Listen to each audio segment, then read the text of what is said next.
Barang siapa yang mempelopori amal baik dalam agama Islam, maka bagi dia pahalanya dan pahala orang-orang yang mengikutinya tanpa mengurangi pahala orang-orang tersebut yang mengikutinya.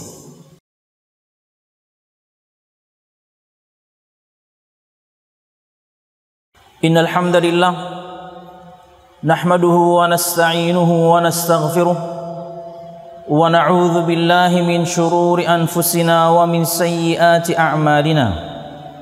May yahdihillahu fala mudilla lahu wa may yudlil fala hadiya lahu.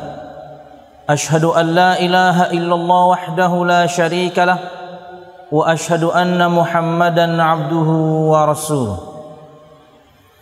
Qala Allah ta'ala fil Qur'anil Karim, a'udzu billahi minasy syaithanir rajim. Ya ayyuhalladzina amanu taqullaha haqqa tuqatih wa la tamutunna illa wa antum muslimun.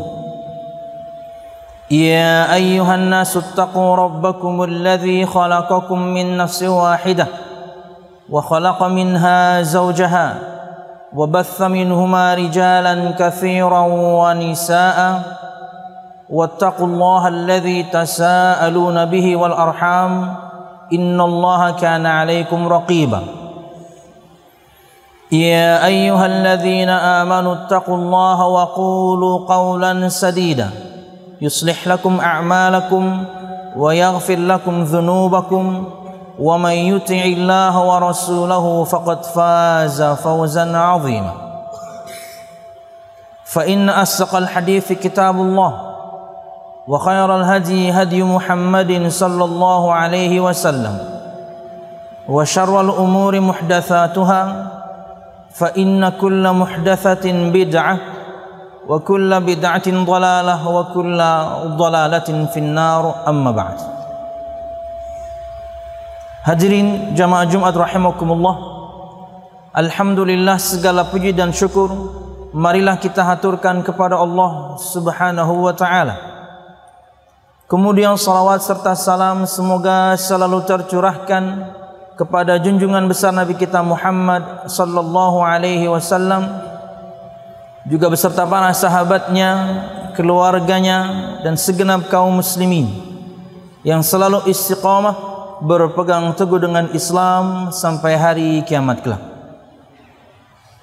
Hadirin jamaah Jumat rahimakumullah, dalam sebuah hadis Nabi Muhammad sallallahu alaihi wasallam bersabda, ittaqillah haitsuma kunta wa atbi'is sayyi'atal hasanata tamhuha wa khaliqin nasa bi khuluqin hasan.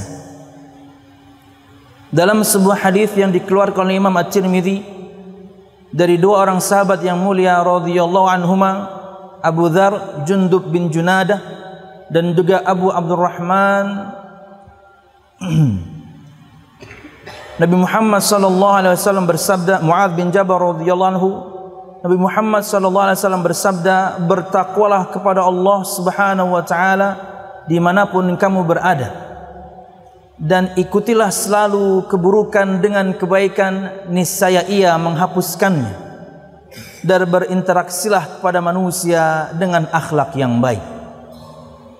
Jamaah Jumat rahimakumullah, dalam hadis ini Nabi Muhammad sallallahu alaihi wasallam mengajarkan kepada kita tiga bentuk muamalah, tiga bentuk interaksi. Yang pertama, interaksi kita kepada Allah Subhanahu wa taala yaitu dengan bertakwa kepada Allah Subhanahu wa taala.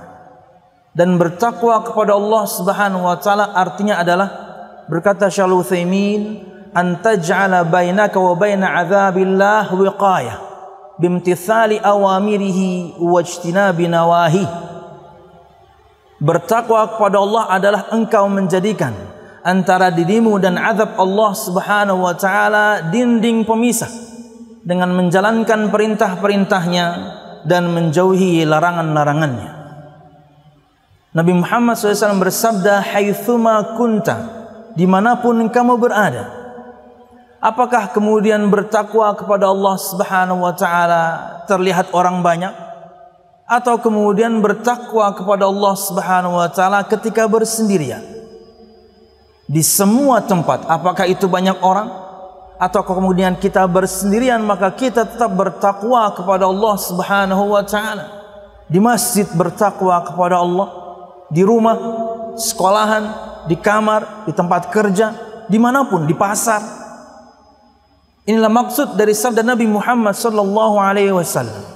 Bertakwa kepada Allah Subhanahu wa taala dengan menjalankan perintahnya dan meninggalkan larangannya di semua tempat, di setiap keadaan. Jangan sampai kita bertakwa kepada Allah Subhanahu wa taala ketika hanya terlihat orang banyak saja. Itu mudah. Menjalankan ketaatan kepada Allah Subhanahu wa taala ketika terlihat oleh banyak orang itu mudah. Tapi menjalankan ketaatan kepada Allah Subhanahu wa taala ketika bersendirian, itulah tantangan. Karena tidak ada yang melihat. Tidak ada yang kemudian melihat ibadah kita selama ini. Tidak ada yang tahu ibadah kita selama ini. Sebaliknya juga, ketika meninggalkan kemaksiatan kepada Allah Subhanahu wa taala, dorongan untuk melakukan sebuah kemaksiatan ketika kita bersendirian itu sangat kuat. Karena tidak ada yang lihat, tidak ada yang tahu, hanya kita dan Allah Subhanahu wa ta'ala. Yang menjadi permasalahan, terkadang kita lebih takut orang-orang sekitar kita dibandingkan Allah Subhanahu wa ta'ala.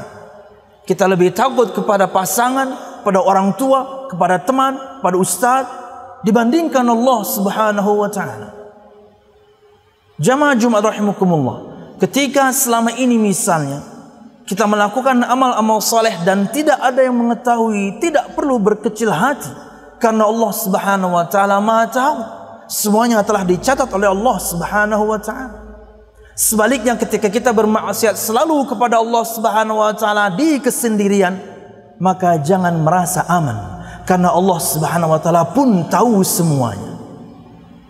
Makanya jamaah Jumat rahimakumullah, berkaitan dengan ketakwaan kepada Allah Subhanahu wa taala ini, kalau dia berkaitan dengan syiar Islam, maka harus kita perlihatkan.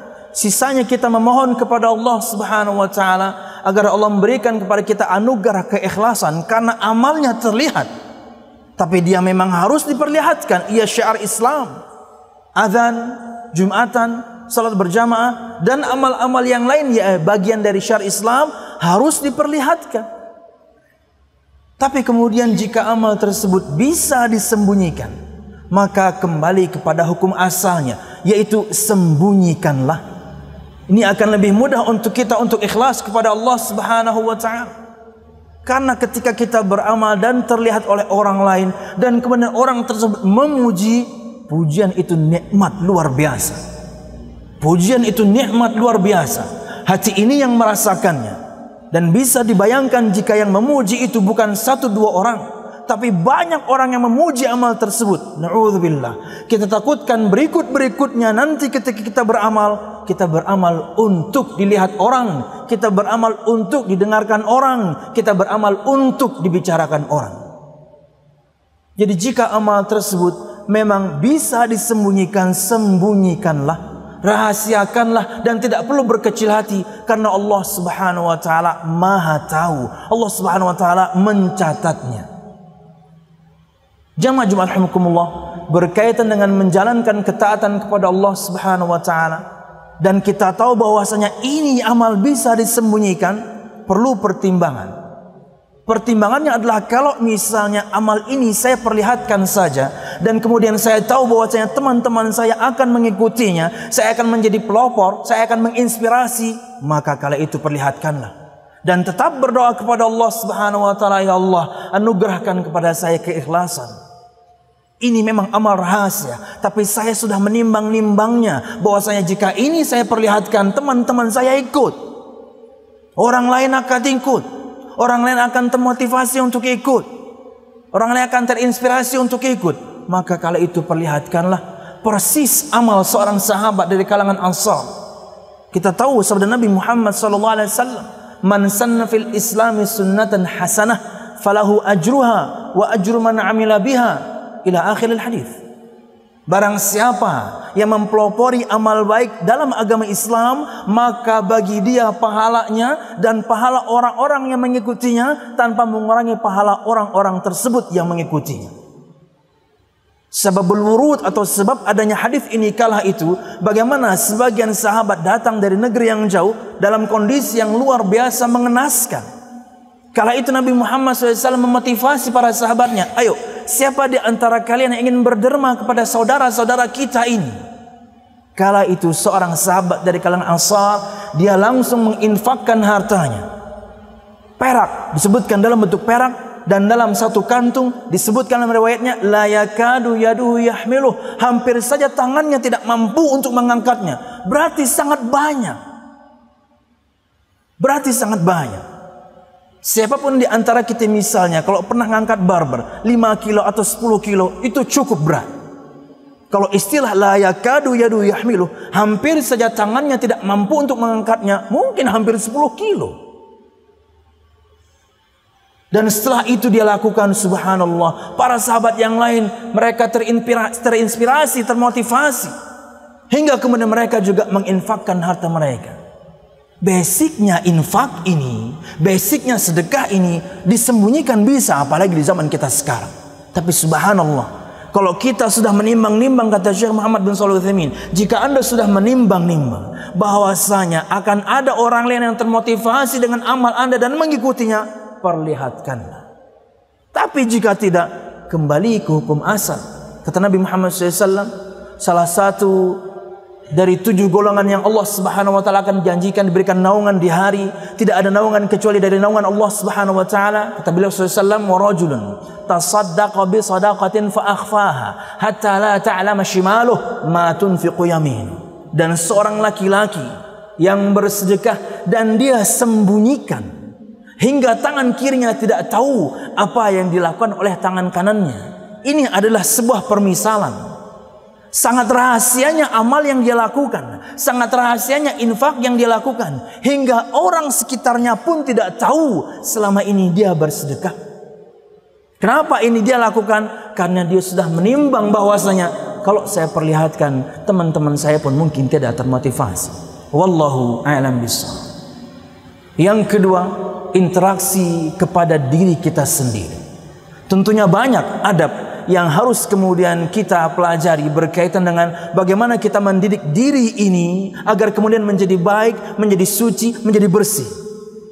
Ada at-taubah, ada al-mujahadah, ada al-muraqabah, ada al-muhasabah. Tentunya terlalu banyak untuk kita bahas. Fokus pada yang pertama saja, at-taubah. Ini adalah adab kita kepada diri kita sendiri. Di saat yang sama ini adalah interaksi kita kepada diri kita sendiri. Setiap kali kita berdosa, melakukan dosa, bersegeralah untuk bertaubat kepada Allah Subhanahu wa taala. Inilah adab. Adab kita kepada diri kita sendiri. Setiap kali kita berdosa, bersegeralah kemudian barengi ia dengan kebaikan. Itulah di antara makna bertaubat kepada Allah Subhanahu wa taala.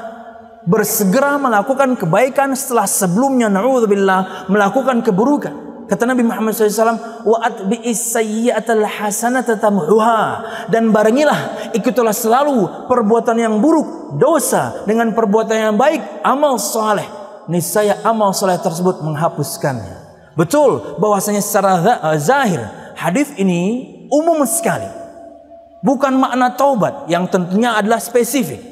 Sebagian para ulama berpendapat bahwasanya hadis ini, potongan hadis ini maknanya sangat umum. Perbuatan baik apapun yang kita lakukan, amal soleh apapun yang kita lakukan akan menghapuskan dosa-dosa yang kita lakukan sebelumnya. Tapi sebagian berpendapat, iya maknanya spesifik, ia adalah pertaubatan kepada Allah Subhanahu wa taala, ikhlas melakukan amal solehnya karena Allah Subhanahu wa taala. Kemudian al-iqla, meninggalkan perbuatan dosanya. Jika dosanya berkaitan dengan kewajiban yang dia tinggalkan, sekarang lakukan.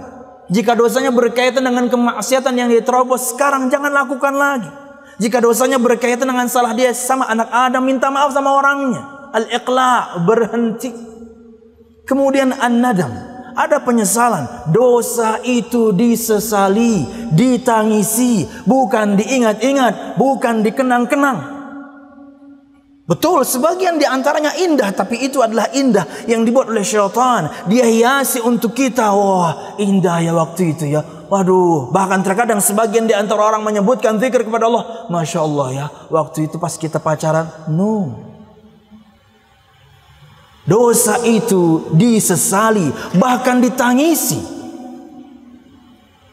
Air mata yang menetes karena takut kepada Allah Subhanahu wa taala, air mata yang menetes karena menyesali dosa-dosa yang pernah kita lakukan, menyebabkan seorang jauh dari neraka Allah Subhanahu wa taala. Kata Nabi Muhammad SAW, ainani la tamassuhuman nar, ada dua pasang mata yang tidak disentuh api neraka Allah Subhanahu wa taala. Disentuh saja tidak, apalagi masuk.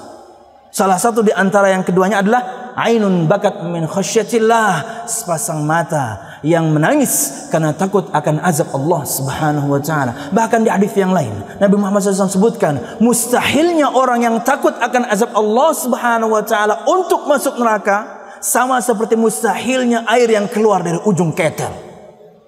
Air kalau sudah keluar dari keter, cirat bahasa kita, keluar dia dari atas ke bawah, mustahil untuk balik ke atas. Seperti itulah mustahilnya orang masuk neraka Allah Subhanahu wa taala karena dia takut akan azab Allah Subhanahu wa taala. Kemudian ada tekad kuat untuk tidak mengulangi walaupun sangat mungkin terulang. Kata Nabi Muhammad SAW, ma minkum min ahadin illa walahu dzambun ya'taduh. Tidak ada seorang pun di antara kalian kecuali dia pasti punya satu dosa yang sering dia ulang-ulang. Kita yang tahu diri kita masing-masing, kita yang tahu kadar kita masing-masing. Maka waktu yang Allah Subhanahu wa taala berikan ini gunakan untuk bertaubat kepada Allah Subhanahu wa taala. Dan kemudian interaksi yang ketiga, interaksi kita kepada orang lain, muamalah kita kepada orang lain. Kata Nabi Muhammad SAW, wa khaliqin nasa bi khuluqin hasan, dan berperilakulah dan berinteraksilah dan bermuamalah kepada manusia dengan akhlak yang baik. Insyaallah kita akan bahas pada khutbah kedua. Aqulu qawli hadza wa astaghfirullah li wa lakum wa li sa'iril mu'minin fastaghfiru innahu huwal ghafurur rahim. Alhamdulillahilladzi hadana li hadza wa ma kunna linahtadiya laula an hadana Allah. Wassalatu wassalamu ala asyrafil anbiya wal mursalin Muhammad sallallahu alaihi wasallam wa ala alihi wa ashabihi ajma'in. Alladzi harabal batil wa ayyadal haqq wa tamasar radha'il wa ahyal fadha'il wa tammama makarimal akhlaq wa hadan nasa ila siratin mustaqim siratal ladzina an'ama Allahu 'alaihim minan nabiyyin was-siddiqin wasyuhada'i was-salihin wa hasuna ulaika rafiqa. Hadirin jamaah Jumat rahimakumullah. Dan interaksi yang ketiga yang Nabi Muhammad SAW ajarkan kepada kita adalah berinteraksi kepada orang lain. Berinteraksi kepada Allah Subhanahu wa taala, takwa. Berinteraksi pada diri sendiri, taubat. Berinteraksi pada orang lain dengan akhlak yang mulia. Disebutkan oleh Imam Al-Hasan Al-Basri rahimahullah ta'ala berkaitan dengan definisi akhlak yang baik. Dan kita tahu bahwasanya kata Nabi Muhammad SAW, ma min syai'in athqalu fil mizan yaumal qiyamah min husnil khuluq. Tidak ada sesuatu pun yang lebih berat nanti di timbangan di hari kiamat dari akhlak yang mulia. Akhlak adalah perilaku pribadi yang ada pada diri ini, yang kemudian ketika kita menggunakannya untuk berinteraksi kepada orang lain, maka dia namanya menjadi adab. Ini yang sedang kita bahas. Sifat yang melekat pada diri ini, yang kemudian dengannya kita baik berinteraksi kepada orang lain. Tentunya kita tahu bahwasanya yang namanya akhlak itu ada yang jibilli, ada yang bawaan, ada yang pemberian dari Allah Subhanahu wa taala, tapi ada juga akhlak yang dipelajari muktasab. Ini yang sering ada pada kita. Kita tidak terlahir dengan akhlak yang mulia yang para sahabat. Seperti perkataan Nabi Muhammad SAW kepada seorang sahabat, inna fika la khaslataini yuhibbuhum Allah, al-hilmu wal anat.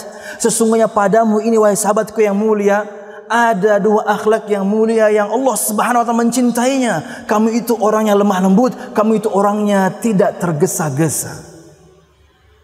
Wahai Rasul, apakah Allah berikan ini bawaan untukku? Kata Nabi Muhammad, ya, jibilli, bawaan. Orang terlahir dengannya. Sedikit orang yang seperti ini, tapi rata-rata kita akhlak itu harus kita pelajari, harus kita latih hingga kemudian menjadi sifat kita. Dan ketika kita menggunakan kepada orang lain, jadilah adab dan kemudian akhlak yang mulia. Yang pertama, berkata Al-Imam Al-Hasan Al-Basri, al-khuluqul hasan huwa, akhlak yang mulia itu adalah badlun nada wa kafful adha was sabru 'alal adha wal wajhut talq. Akhlak yang mulia itu adalah badlun nada, suka memberi. Persis sabda Nabi Muhammad sallallahu alaihi wasallam, anjuran Nabi Muhammad sallallahu alaihi wasallam agar kita satu sama lain agar saling memberi hadiah. Kata beliau sallallahu alaihi wasallam, tahadu tahabbu, saling memberi hadiahlah kalian, niscaya kalian akan saling cinta. Wa kaful adha, akhlak yang baik itu tidak mengganggu orang. Tidak dengan perkataan, tidak dengan perbuatan, tidak dengan tulisan di zaman sekarang ini. Ya, Muslim yang sejati kata Nabi Muhammad SAW, al-muslimu man salimal muslimuna min lisanihi wa yadihi. Seorang Muslim sejati itu adalah di mana kaum muslimin yang lain selamat dari buruknya lisannya dan juga buruknya tangannya. Jadi perkataan Al-Imam Al-Hasan Al-Basri semuanya merujuk pada sabda-sabda Nabi Muhammad SAW. Dan yang ketiga, was-sabru 'alal adha, sabar ketika diganggu. Kata Nabi Muhammad SAW, al-muslimu alladhi yukhalitun nas wa yasbir 'ala adhahum khairun minal muslimi alladhi la yukhalitun nas wa la yasbir 'ala adhahum. Seorang muslim yang kemudian dia bergaul dengan manusia dan sabar akan gangguan mereka lebih baik dibandingkan seorang muslim yang tidak bergaul dengan manusia dan tidak sabar akan gangguan mereka. Dan kemudian yang terakhir, wal wajhut talik, dan wajah yang sumringah, wajah yang berseri-seri. Setiap kali bertemu dengan saudaranya muslim tersenyumlah dia, assalamualaikum, dan kemudian dia lemparkan senyum. Dan itu mendatangkan pahala. Kata Nabi Muhammad SAW, la tahkiranna minal ma'rufi syai'an walau an talqa akhaka biwajhin talq. Janganlah kalian sekali-kali meremehkan perbuatan baik sekecil apapun, walaupun kamu hanya melemparkan wajah sumringah, senyum bahagia kepada saudaramu. Inilah yang basic sekali bagaimana yakni akhlak yang mulia kemudian menjadi adab juga yang mulia. Miliki ini semuanya diajarkan Nabi Muhammad SAW. Maka ini adalah bentuk interaksi kita kepada Allah Subhanahu wa taala, taqwa, dan interaksi kita kepada diri kita sendiri, yaitu bertaubat ketika kita bersalah. Dan yang ketiga, interaksi kita kepada orang lain. Lengkap wasiat emas dari Nabi Muhammad sallallahu alaihi wasallam. Wallahu a'lam bishawab. Ini yang bisa disampaikan, mudah-mudahan bermanfaat. Salah dan khilaf ulama mohon maaf. Allahumma aqsim lana min khasyatika ma tahulu bihi bainana wa baina ma'siyatik, wa min ta'atika ma tuballighuna bihi jannatak, wa min al-yaqini ma tuhawwinu bihi alaina masa'ibad dunya. ومتعنا الله بأسماعنا وأبصارنا وقواتنا أبدا ما أحييتنا واجعله الوارث منا واجعل ثأرنا على من ظلمنا يا أرحم الراحمين. ربنا هب لنا من أزواجنا وذرياتنا قرة أعين واجعلنا للمتقين إماما. ربنا لا تزغ قلوبنا بعد إذ هديتنا وهب لنا من لدنك رحمة إنك أنت الوهاب. اللهم إنا نسألك حسن الخاتمة ونعوذ بك من سوء الخاتمة يا أرحم الراحمين. اللهم إنا نسألك الجنة وما قرب إليها من قول أو عمل ونعوذ بك من النار وما قرب إليها من قول أو عمل. ربنا آتنا في الدنيا حسنة وفي الآخرة حسنة وقنا عذاب النار. سبحان ربك رب العزة عما يصفون والسلام على المرسلين والحمد لله رب العالمين.